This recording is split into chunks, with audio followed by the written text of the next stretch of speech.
Welcome to the Law School Toolbox Podcast. Today, we're talking about finding the right bar prep option for you. Your Law School Toolbox hosts are Allison Monahan and Lee Burgess. That's me. We're here to demystify the law school and early legal career experience so you'll be the best law student and lawyer you can be. We're the co-creators of the Law School Toolbox, the Bar Exam Toolbox, and the career-related website Career Dicta. Allison also runs the Girls Guide to Law School. If you enjoy the show, please leave a review on iTunes. And if you have any questions, don't hesitate to reach out to us. You can reach us via the contact form on lawschooltoolbox.com, and we'd love to hear from you. And with that, let's get started.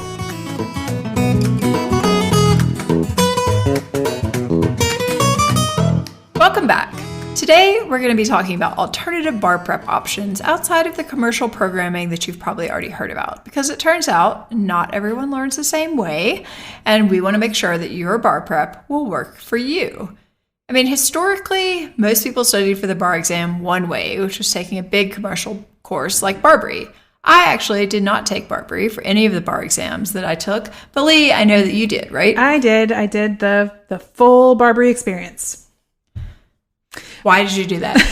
Well, that's because what everybody told me to do. I mean, this BARBRI, and I think Kaplan was just getting started when I graduated from law school. They were running their PMBR program for the MBE. But basically, I mean, these commercial bar review providers were at my school, starting, it felt like day one, encouraging us to put down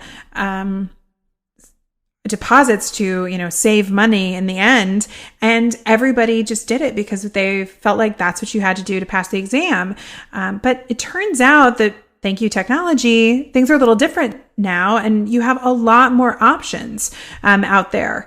I don't think there were as many options out there when I was studying, but things are definitely different. Now, you, being the special snowflake you are, did not... being naturally contrarian. Did not take a big commercial course. No, I did not. Well, also, my first bar exam that I ended up taking was in Massachusetts, which at the time had a 90% pass rate. And I had the option to do a 6-week pre-clerking summer at a law firm, which would have meant, it did mean quite a bit of money.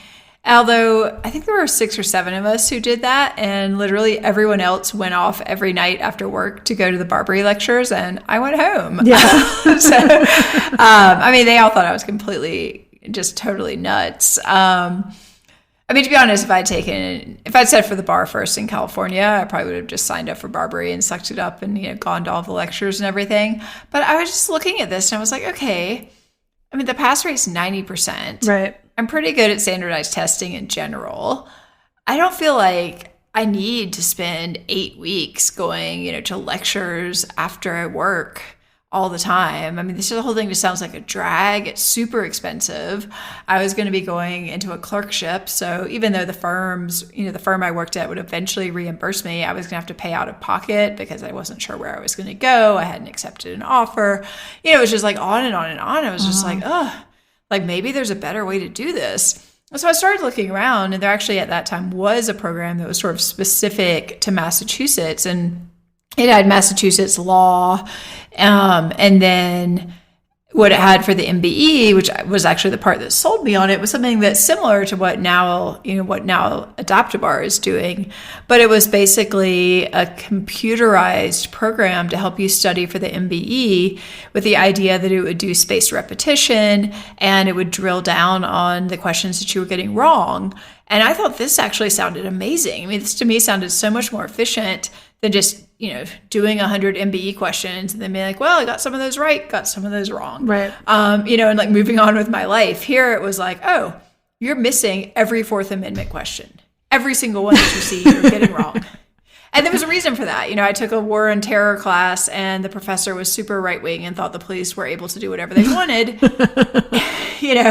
So this is what I've been taught, which turned out was not actually the law. Right. But I'm not sure that I necessarily would have been able to identify that, and certainly not as quickly without this program, because it was like, oh, contracts, you're getting 80% of those or whatever. You don't need to do more contracts, but you're getting 0% of this particular topic. And this is a pretty heavily tested area. You need to sit down and actually learn this law. So I think that's really the benefit of some of these programs is not only are they, typically less expensive, but they can actually drill down more efficiently into what you don't know and really just give you the information that you personally need to pass. Yeah.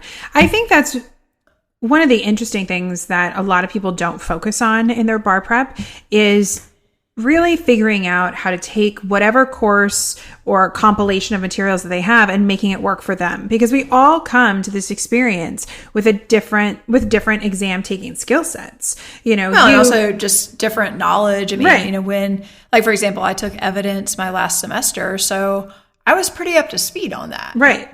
But had you gone to California, you wouldn't have taken California evidence, which is now tested on the California bar. So that would have been kind of a different challenge. But I think folks have to really start to think about, the efficiency and what is necessary to help them pass. I think there's this artificial comfort in this idea that one course that is supposed to work for everyone out there in the country is going to mean that you're going to be ready to pass. And as, people who spend a lot of time talking to people who didn't pass, that's just not true. Right. Well, I mean, if you think about it, no one shows up to the bar exam without preparing for it. Right. So, you can pretty much assume if you're looking at a course that has, say, 80% of the bar taking population, probably they've got about the pass rate of the state. Yeah. If that pass rate is really low, well, probably the pass rate of that, the people who did that course are about equally low because that's who most people took. Yeah. So what I think is great about the current bar environment is that this, if you're listening to this now and you're in law school or you're getting ready to sit for the bar, you can learn about different prep options and even try them out for the MPRE specifically. And see what's going to really be a good bar program for you based on your needs, your skill sets, and how much money you're able to invest in this process, because there are cheaper ways to study than others. There are a lot of factors to take into consideration, and you have more options than you may think you do when you walk down the hallway of your law school and you just see one or two companies hanging out like every day. Right. Well, and I think, I think people just have to be a little bit skeptical of, what everyone's selling. Like, nobody can sell you a guarantee that you're going to pass the bar. No. Like, we would all love that, but things happen. Nobody can guarantee you're going to pass. So, anyone who tries to tell you that, just take that with a grain of salt. It's not true. And there's a lot of fear mongering around that. I mean, I've talked to students who feel like they have a knowledge that they need something else that's being offered by these large commercial courses. And they feel like that if they go a different route, that's actually going to hurt them. And, they're like, well, but everybody else is doing this. Like, what if I do something different? And I'm like, nobody's going to ask you how you study for the bar. Like, unless you come onto the podcast and talk to me about it. Like, nobody cares. They just care if you pass the exam. Well, and I think also there's that fear of well, if I don't do what everyone else is doing and then I fail, well, what are people going to think? What are they going to say? They're going to be well, I mean, that's because you didn't do what everyone else was doing. But push back on that, because lots of people do what everyone else is doing and they fail too. Yeah. So, it's that's not really something to be, what you need to be thinking about is what's going to help me get to the point where I can pass. And, secondarily, at the lowest cost and with the less hassle. I think those are valid considerations. Yeah, I think that that's absolutely true. So we wish we could tell you that there were magic bar materials. We wish you could tell you that we have magic. We wish we could sell you those. Yeah, we wish that we had the magic bar materials and that I could say, come over to our website and we will give you the magic materials that will make sure you pass. But unfortunately, that's just not how this works. It takes a lot of hard work to prepare for the bar exam. And the question just becomes, what are the tools that you need to set yourself up for success? So let's talk about what we think everybody needs to prepare for the bar exam. Yeah, I mean, frankly, some of this ultimately comes down to luck. If you get 3 questions that happen to be in areas you're great in, you're probably more likely to pass. And if you get 3 that you've never seen before in classes you never took. But on that note, I mean, I think the most basic thing everyone's got to have some resource for, whatever that resource is. You got to have a way to actually learn these rules. Yeah, there's a lot of law in the bar exam. There's no two ways about it. You can't just show up with like a vague idea of like, oh yeah, I went to law school, like I'm good for the bar. Like, this is where you learn the black letter law, and you need some source for that law. Exactly. So there need to be some sort of outlines or flashcards or something that has all of the law in it in a very concise and clear way so you can memorize it. So, that is, of course, provided to you by your commercial bar review providers. There are other outlines. We'll talk about some specific resources you can check out later in the podcast. But somehow you need some law. You got law to learn. You got to learn it. Well, and I think it's up to you, too, to really think about what depth of knowledge you need. I recall friends getting like their delivery of bar books, and it was literally, 3 feet tall or something. And you're like, there's absolutely no way you're going to read and retain that material in a few months. It's just literally impossible. No. I mean, on the other hand, some outlines are like super short that you can, maybe less than 100 pages for everything you need to know. And for most people, like that's probably not really going to be enough either. You got to find something that kind of works for you that you can understand, but is not at a level of detail that there's just literally no way that you can't memorize the whole encyclopedia. Right, exactly. Nor are you required to. I mean, the bar exam is actually supposed to be a minimum competency knowledge of the law test. I mean, this is to test your minimum competency. So, it is impossible to memorize everything, and they're not going to ask you to do that. No, you've got to think about it from the perspective of, if you've never taken this class before, like say community property, for example. I had never taken community property because I didn't go to school in California, and I came to sit for the California bar. And basically you have at most, best case scenario, probably a couple of days to learn what you need to learn for the bar exam. And that's totally doable. It is. I had a remedies question on my bar exam. I never took remedies because I didn't like the professor at my school who was teaching it. And I just memorized the remedies outline pretty much. I just memorized it. And I did really well in that question because I had just memorized the rules that needed to be applied, and I applied them, and then that was it. Yeah, and sometimes I think that's the reality is, the less you know, sometimes the better you do. If you know too much, you're going off on these tangents, and you're not just like, the rule is this. Here's how the facts are used with this rule. Right. This is what the outcome is likely to be. This is the rule. It's so true. You just that's what they're looking for. Stick to Iraq. Yeah, drill down. I think that's really important. Most commercial providers that sell you a bar prep program are going to sell you hours and hours and hours and hours and hours of video lectures. And hours. I'm literally, guys, talking about 20 plus hours of video lectures a week, typically. I think that for me was just like why I couldn't do BARBRI. I was like, it is not a good use of my time to spend 4 to 6 hours a day listening to a lecture on a topic that I already took a class in. I just cannot do this. Now, come on. Most of them are just 4 hours a day. Well, I don't know. It just seemed horrible. I was like, you got to be joking. I'm like, I sat through contracts for a semester. Why do I need a 4-hour lecture on is there a contract? Yeah. I have an outline on that. I have a flow chart I can consult. This is one of the sticking points, I think, with bar prep is that a lot of folks feel like if they go to these lectures, that isn't the way that they're going to retain this information. And I think that one of the things you have to ask yourself is if these lectures are going to be helpful for you to learn the law. So for me and for many, many people I know that have taken these courses, they often find that just listening to lectures doesn't actually help them unless maybe it's a class that they didn't take or something like that. I think it has value if you have no idea about community property, there's probably value in sitting through a several hour overview. But if it's something you already learned, why bother? Yeah, exactly. And so you have to say, should I be spending, these, like you said, you just took evidence right before you sat for the bar. So should you have probably taken 6 to 8 hours and listened to BARBRI lectures on evidence, or should you have just reviewed outlines and evidence and done practice?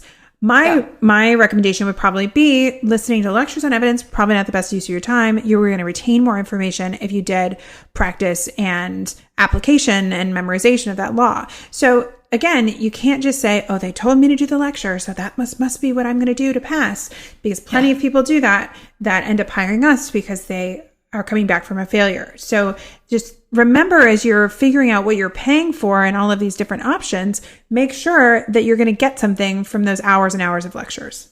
Yeah, I think you just have to be strategic about using your time. And yeah, I get that maybe you sunk a lot of money into a course, but that doesn't really matter if you're going to use that course unstrategically and then sit for the bar and fail, because that's going to cost you a lot more money. So I think there's a lot of this sunk cost fallacy of like, well, but I paid for all of this stuff, so I've got to like sit and do all of it. It's like, no, you need to do the things that are going to make you pass. Right. And only those things. Right. That's your goal. Exactly. Yeah. The other thing that you need outside of a way to learn the rules is you need a way to practice questions. So another thing, real ones. Yes. So another thing that you need to think about is like, how many questions is your bar provider going to provide you? Are you going to get feedback on that? We'll talk about that in a second. Do you have enough questions to practice? Are they the right kind of practice?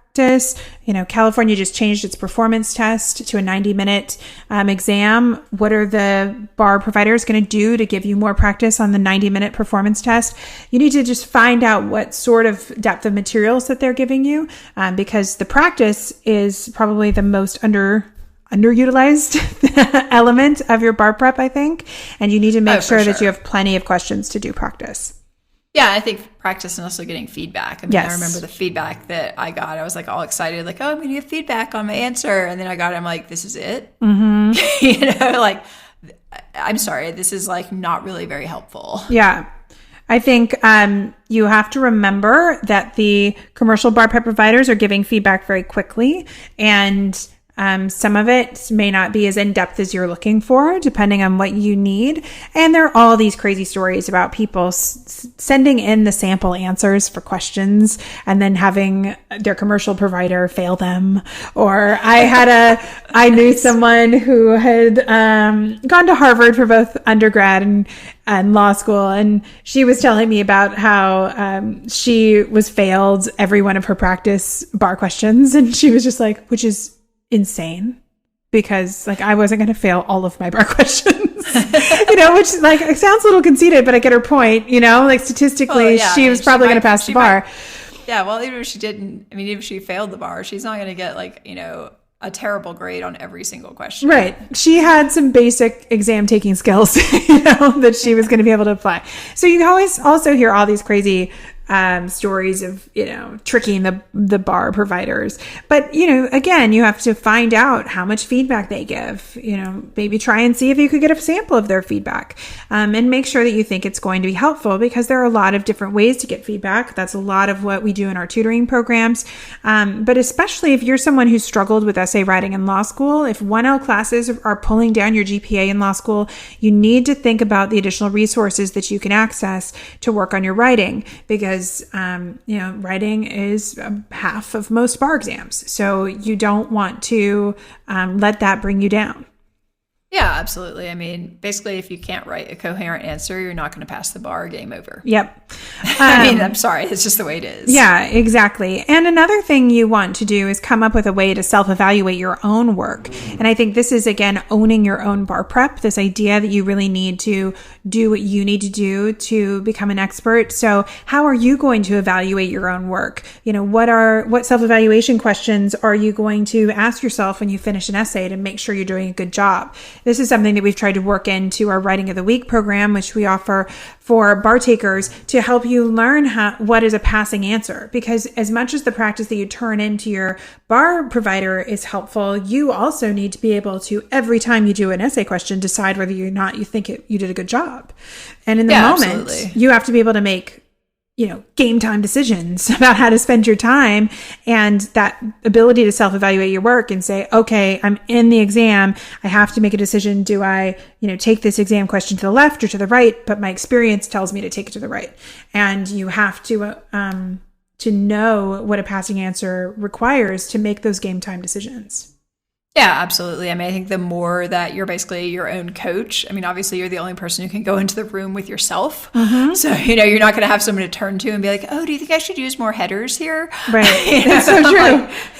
It's like, you need to be like, okay, this is my strategy for using headers. Mm-hmm. I have a strategy. I'm implementing that strategy. I know what to do if the strategy goes off the rails and I'm freaking out. all the stuff, I mean, the more that you've practiced beforehand, the more experiences you're going to have of having to make those decisions and then having to evaluate how they went afterwards. Yeah. If you decide, I'm not going to discuss this area of remedies, and then you learn that it's half of the exam answer, well, that was a bad choice. Next time, don't do that. Right. Yeah, you learn valuable lessons from the practice, but you have to evaluate that practice and make sure you know what's going on. Yeah, and I think even if people are getting feedback from a commercial provider, they still need to evaluate for themselves. Does this feedback make sense? Did I look at the sample answer? Do I agree with it? Because these people are not, they're not God. True. Yeah, and in the end, it's your bar prep experience. You have to do what you think you need to do to get ready. For the MBE, you definitely have to have a way to practice for that too. That's the multiple choice program. The multiple choice now I can't even say it. The multiple choice part of the exam. You definitely want to make sure that your commercial bar review provider is giving you questions to practice. I think it's wise to find out if those practice questions are licensed from the National Conference of Bar Examiners or if they are written by the commercial provider. I kind of like to use past questions myself because... Yeah, I feel like you're better off. Why not? Why not? There are lots of them available. You probably should be practicing on them. I personally think that MBE is the area that in some ways is most ripe for innovation and for innovative approaches, primarily because I think it's the place where you can see the most improvement the fastest. Mm-hmm.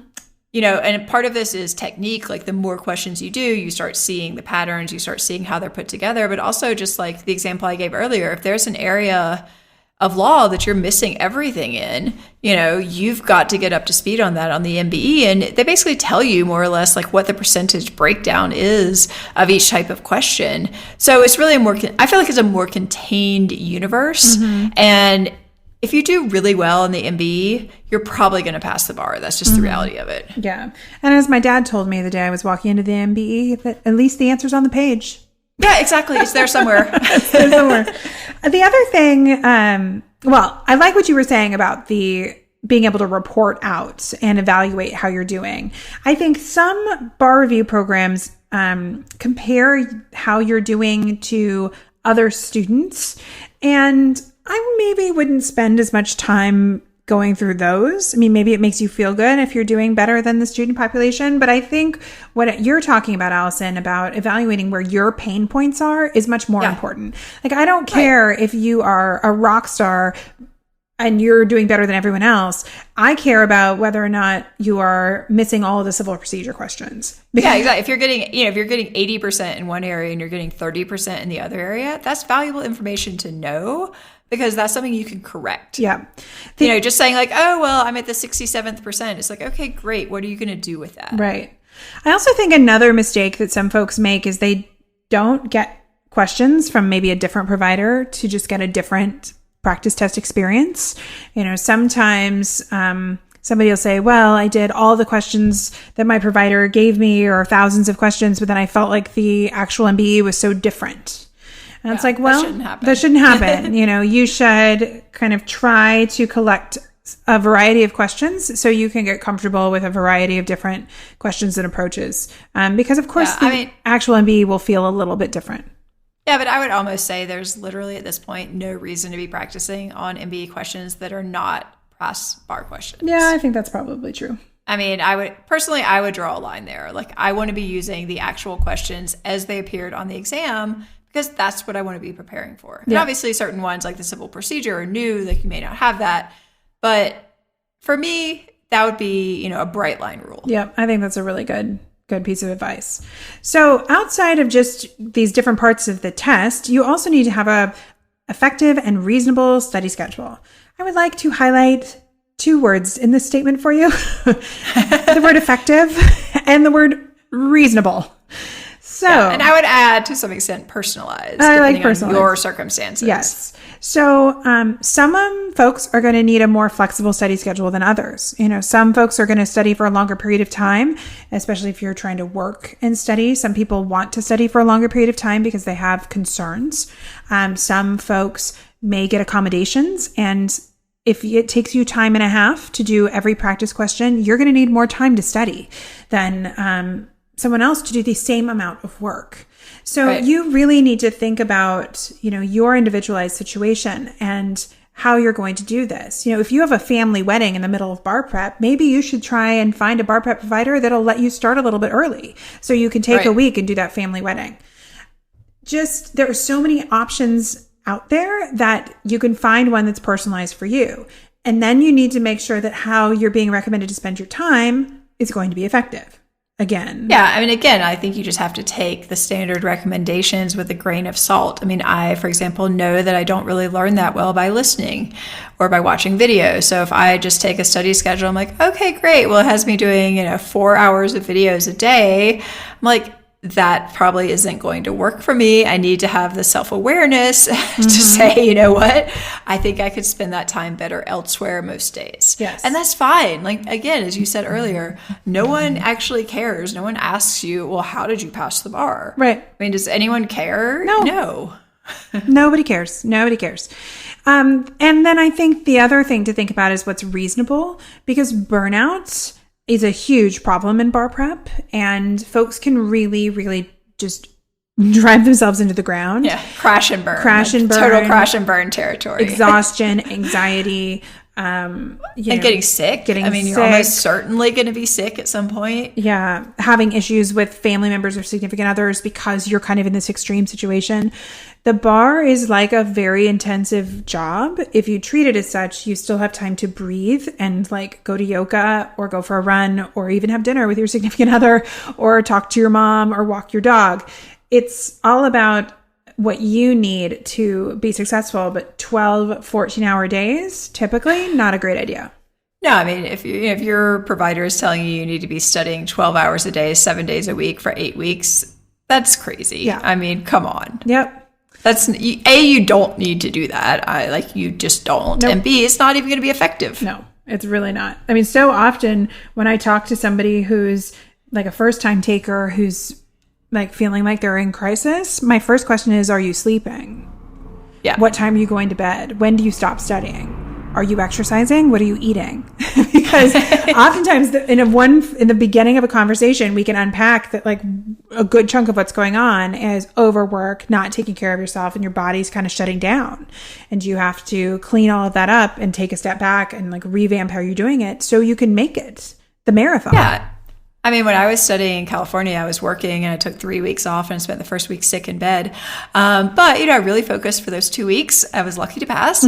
But I was going to yoga at some points twice a day because I'd study for a couple of hours and then I'd go to a short yoga class, have lunch, go back, study a bunch more, to go to a nighttime yoga class. You can fit things like that in your day, and it's actually going to make you more effective when you're studying. It really is. Yeah. You need to take these mental health breaks so you can come back and focus. I find that in my workday all the time.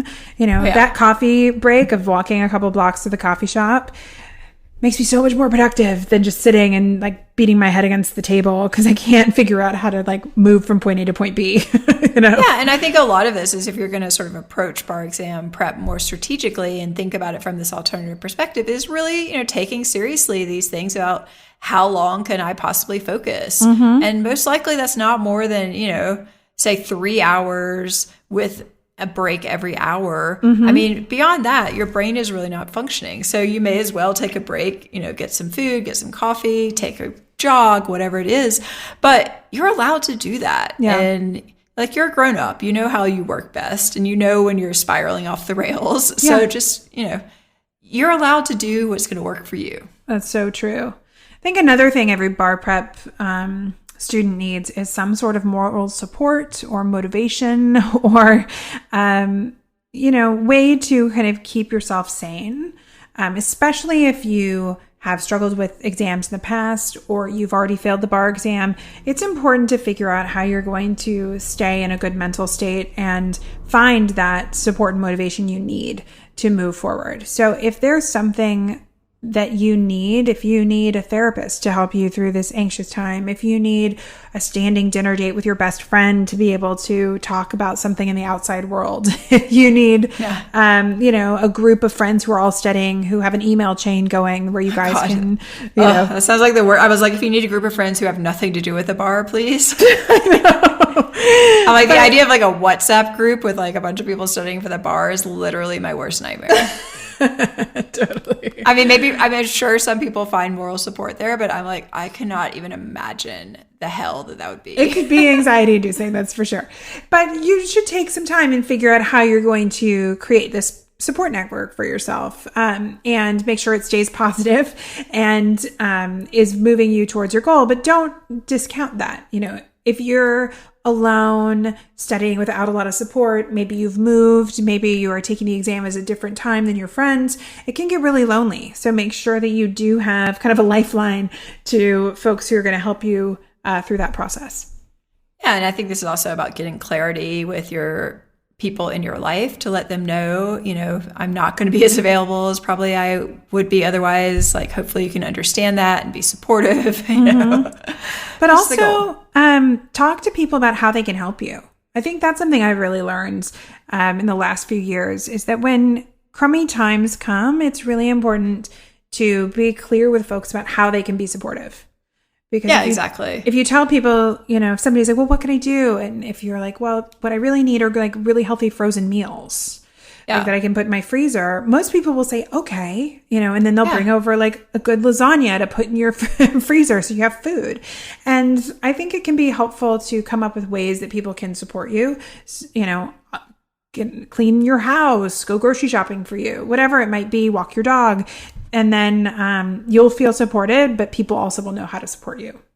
Yeah, or even just, it would be really helpful if you went to the coffee shop with me so I could study and you could do whatever it is that you're doing so I don't feel so alone. Yeah, absolutely. All right. So we talked about all these different things that you need for bar prep. So let's just talk about some actual programs and options so that you, our listeners, can understand the breadth of things that are available to you outside of the large commercial programs such as BARBRI, Kaplan, Themis, and BarMax that, I think most people will run through. If you haven't heard of all of these, then I would Google them all. We can link to them in the show notes. They're all valuable. They all are very valuable for different types of people. And I think if you're choosing between these, it makes sense to dive into all of them and say, oh, well, maybe this approach is going to work better for my style, or this is going to work better. I mean, even within that category of sort of the typical commercial prep, I think there are options that are worth considering. Absolutely. And if you are in law school and you have yet to take the MPRE, I think all of these options are going to offer you some free MPRE prep that you can try out their products. And I think that's a really, really smart use of your time, because it's going to give you a window into what preparing for them for the bar exam will be like with that product. And you might find good things and you might find things you don't like. So try it out, take it for a test drive, see how it goes. Yeah, exactly. If there are things that drive you crazy, well, maybe that's not the right product for you. Yep. All right, so let's talk about some different outlines. So one of our favorites, especially if you're studying again, or if you're feeling overwhelmed by the amount of material that you might have sitting in the corner of your room for bar prep, are lean sheets. Lean sheets are very lean. The whole packet is probably about 75 pages or so for all of the subjects in like the UPE or California or pretty much any major jurisdiction. And one of the things students like about lean sheets, what I like about them, is it's kind of a really great starting point, and that you can always add to them, supplement them with your own notes or other rules that you might find through your MBE practice and things like that. They're probably too lean to learn a subject that you've never seen before, but I think they can really help you see the universe that you need to know for a given subject, and give you very concise rules to memorize and buzzwords so you can quickly memorize the rules. So they're worth checking out. And, there's something that a lot of our students and folks that we know have found really valuable. Yeah, exactly. And on that point, there's a very similar product called Smart Bar Prep. I think probably a little bit about this. What do you see as sort of the differences between this and lean sheets or anything like that? Well, Smart Bar Prep is trying to do something slightly different. They are focusing on not only creating outlines, but linking them to what they're calling a frequency analysis. And they have categorized all of the questions for the bar exam and then keyed their outlines to what the most heavily tested issues are. So as you're studying, it's going to very smart strategy. Right. So if they're like, oh, personal jurisdiction is tested, 85% of the time, maybe I should make sure I memorize that one. So, you can download their frequency analysis for free. So you might as well go check it out. And then I think you can take a look at some samples from their outlines. Again, they're not magic, but they offer something a little bit different. And it can be interesting to check out where you're trying to figure out which materials that you're looking for. The National Conference of Bar Examiners for the UBE specifically does publish subject matter outlines, which are going to give you the framework of the law that can be tested. And these can be really helpful too, because you can take them as kind of a template and even fill in your own rules. Maybe they came from your bar prep books or even from some of your class notes, but they're going to tell you like, this is the stuff that's tested, and then you can fill that in. So those are free. Go to the National Conference of Bar Examiners website, and you can download those for the UBE and the MBE as well. So I think those are both worth checking out. Yeah, I definitely remember when I was studying for the MBE, I went and got that one because I was kind of like, oh my gosh, I really need to know what the universe is that can be tested. And once you look at it, it's honestly kind of like, oh, okay. Yeah. Like, this isn't that terrible. Yeah, exactly. I can learn this. This is a reasonable sort of amount of information. Yeah, I mean, it's not like, oh, it's nothing, but you're like, oh, okay, like I understand the universe and I feel better about knowing what the confines of the box are. Mm-hmm. Yeah, for sure.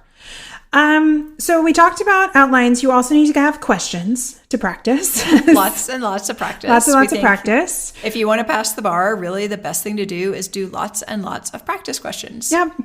And we think this is actually so important that we have built a new tool that we're releasing for this upcoming bar season called the Brainy Bar Bank.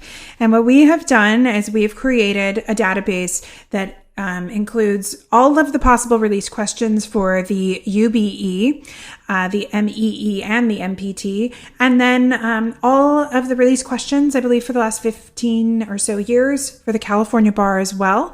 And what's going to be handy about the Brainy Bar Bank is that you can quickly find questions on the given topics or issues that you are trying to study. So if you are struggling with personal jurisdiction, and personal jurisdiction turns out to be heavily tested, you can go on the Brainy Bar Bank and say, hey, Brainy Bar Bank, show me all the questions. I wish I could talk back to you, but we're not that sophisticated. Yeah, it's not Siri. Sorry, it's not Siri. But you can say, like, I need to find all of the questions on personal jurisdiction. And then you will get a list of, 4 or 5 questions that all touch on personal jurisdiction. So then you can print out those questions and practice them. And I bet by the time you have done 4 or 5 personal jurisdiction questions, whatever confusion or struggle you were having is probably over. Yeah, exactly. The other thing that's kind of cool about it is it basically does the frequency analysis for you. So if you're just like, oh, I need to, spend 2 or 3 hours doing some practice questions, but you're not really sure what you should practice on, well, you can just go and it'll tell you literally, oh, this is the single most commonly tested topic or subtopic or however much you want to drill down. For example, in California, I was shocked at how many professional responsibility questions there were because I didn't know that was on the test when I took it. Yeah. If I had the Brainy Bar Bank, I probably wouldn't have made that mistake. That's true. The Brainy Bar Bank was so smart, it would have told you. It would have been like, hey, guess what? Literally the most commonly tested topic in California in the essays is professional responsibility. You probably want to do a couple of these. Yeah. So as you can see, we really feel like thoughtful bar prep and focusing on heavily tested issues and topics is incredibly important because who has a lot of time to waste? So this is a tool, that we've developed for our students, and then we're offering it on a larger scale separate from our tutoring program. So you can hopefully be more targeted in your practice, and then you're going to feel more prepared on exam day. Well, and frankly, it just saves you the time and hassle of having to go out and find these questions. Like, yeah, you can pull questions from the California State Bar site. They don't go back that far. You can probably pull some MEE questions, but all these are licensed. They're real questions. So it just saves you, that time and hassle, basically, of having to figure out what you should be working on when you basically know, oh, I need to be working on personal jurisdiction. Great. 2 seconds later, here's the question to start working on. So we're trying to make it easy for you. Yep. Exactly. So we'll link to the Brainy Bar Bank in the show notes, but we hope you will check it out.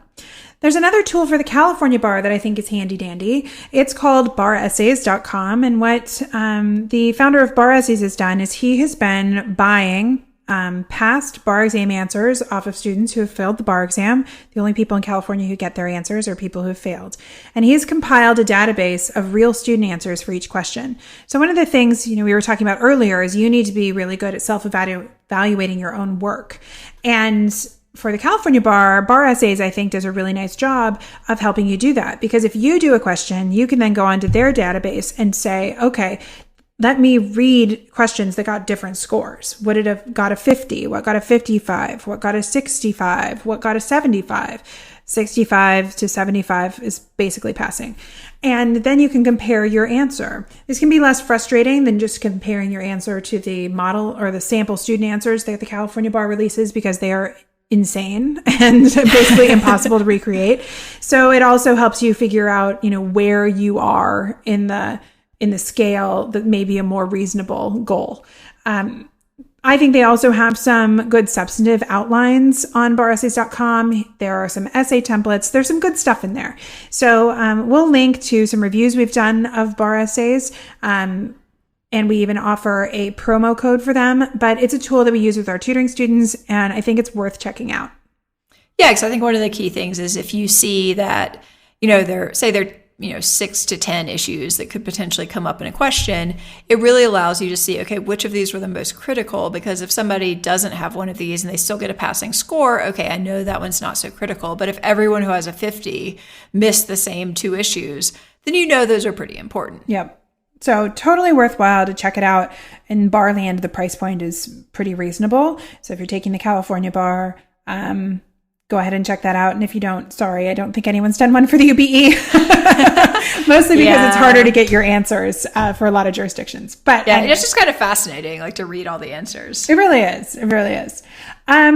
We also believe a lot in essay practice and feedback. And so something else that we offer is called our Writing of the Week program. And this is a program full of helpful, I call them facilitated practice assignments. So basically, I was going to say exactly the same thing. It's almost like we are of one mind. But the place that the WOW program came from was students would talk to us about the fact that they felt like they couldn't do effective practice because they were confused about the law or they didn't know the law well enough. So what we have done with WOW is we do an intro video for a question, and we basically give you all the law that you need to know. I mean, we just tell it to you. You can write it down. You can, memorize it. But we take that part out of the equation. So then when you do the assignment, you are focusing on applying that law to the facts and issue spotting. And then we give you another video to help you evaluate your work and talk through what you needed to have in the question to pass. And so it allows you to kind of focus in on this issue spotting and analysis piece, which is sometimes the hardest part to focus on because so much of bar prep feels like it's all about just learning the law. So that's what the WOW program is. We have it for the California Bar. We have it for the UBE, which can be broken up into the MEE and the MPT.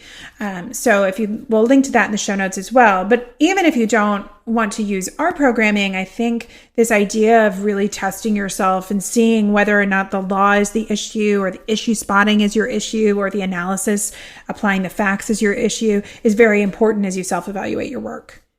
Right. And I think part of it is you also learn the law through applying it. So say, for example, you're doing a WOW video or you've looked up the law on something and you're like, well, I don't really, I have not committed this to memory yet. Right. But in the process of using it and applying it and writing about it, that's a really great way to start committing that law to memory. Mm-hmm. Yep. It's so true because every time you do a question, you're studying. That's what people sometimes forget. So yeah, I mean, I think it could be a really valuable way of actively practicing the law. And then at the end, you're probably a little bit closer to having it memorized than you were at the start. Yep.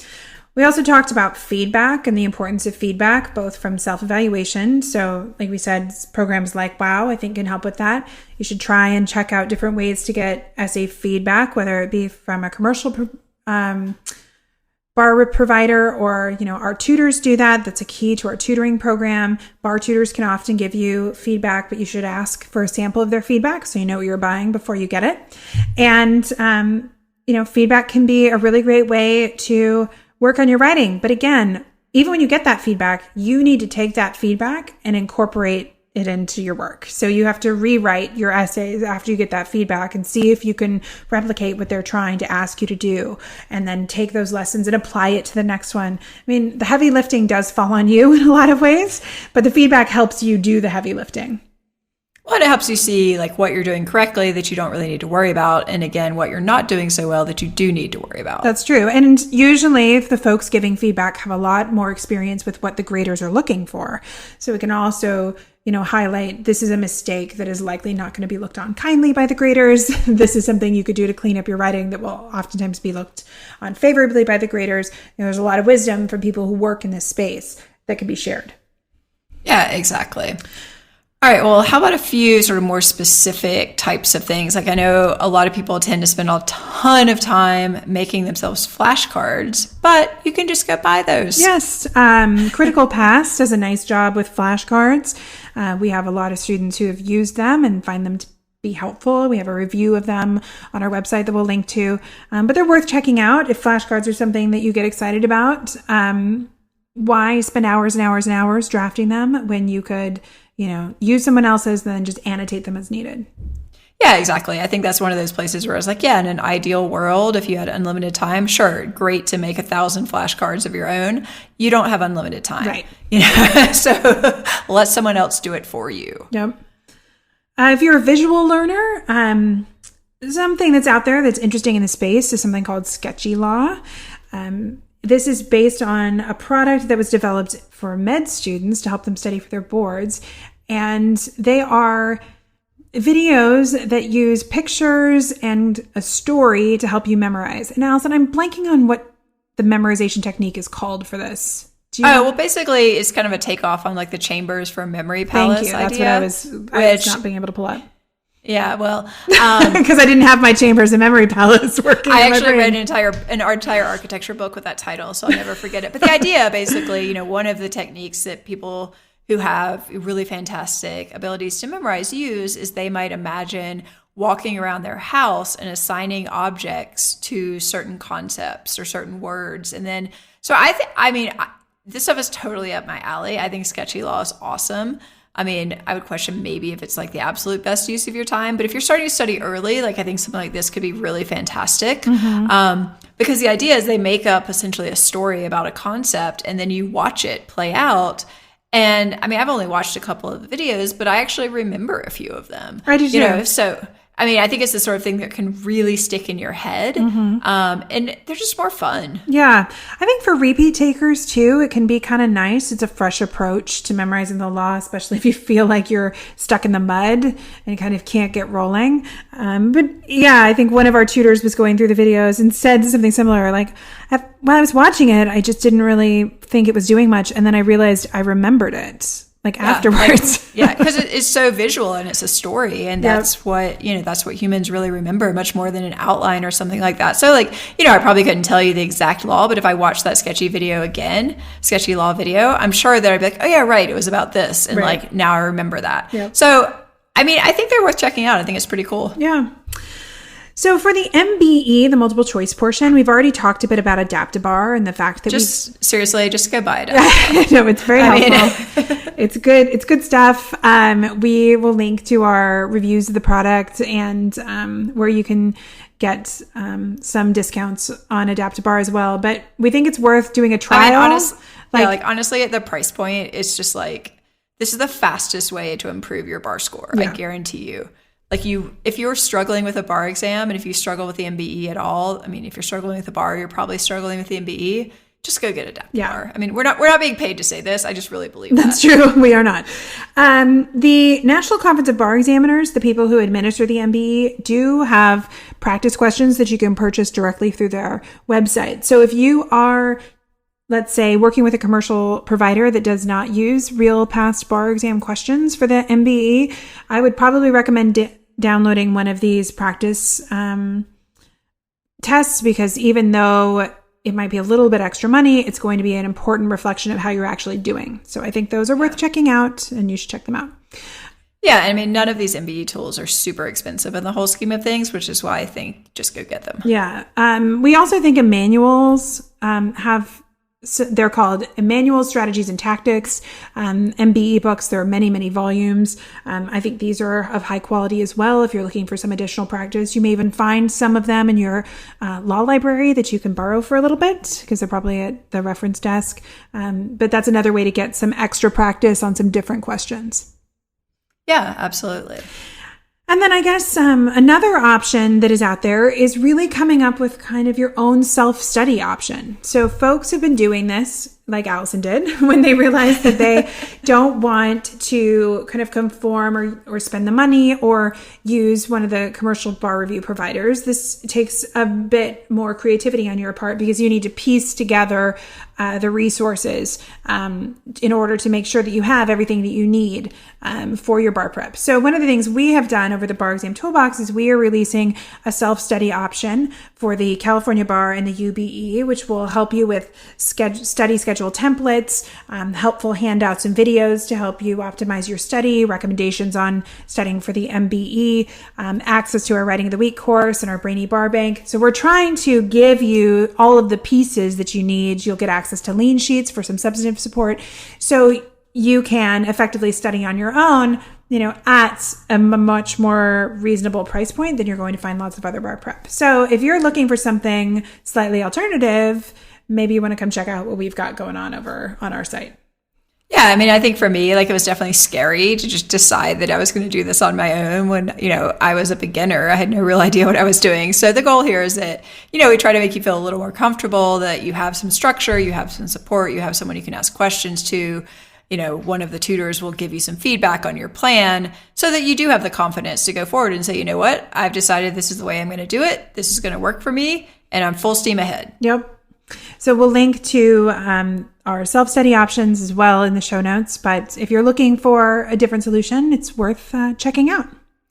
All right. Why not? Well, that's been a lot of bar prep talk, so I think we're out of time. Woo, we are way over time on that. Sorry, guys. If you enjoyed this episode of the Law School Toolbox Podcast, hopefully it wasn't too bar anxiety inducing. Please take a second to leave a review and ratings on iTunes. We'd really appreciate it. And be sure to subscribe so you don't miss anything. Our episodes are typically released on Mondays. We encourage you to check out our bar website, barexamtoolbox.com, where we have lots of free advice, helpful courses, and one-on-one tutoring for the UBE and California bar exams. Please check it out and feel free to reach out if you have any questions. I'm happy to talk to you about our different options to help you with your prep or to point you in the direction of resources that I think will be a good fit for you. If you have any questions or comments, please don't hesitate to reach out to myself or Allison at lee@lawschooltoolbox.com or allison@lawschooltoolbox.com, or you can always contact us via our website contact form at lawschooltoolbox.com. Thanks for listening. Good luck with your bar prep, and we'll talk soon.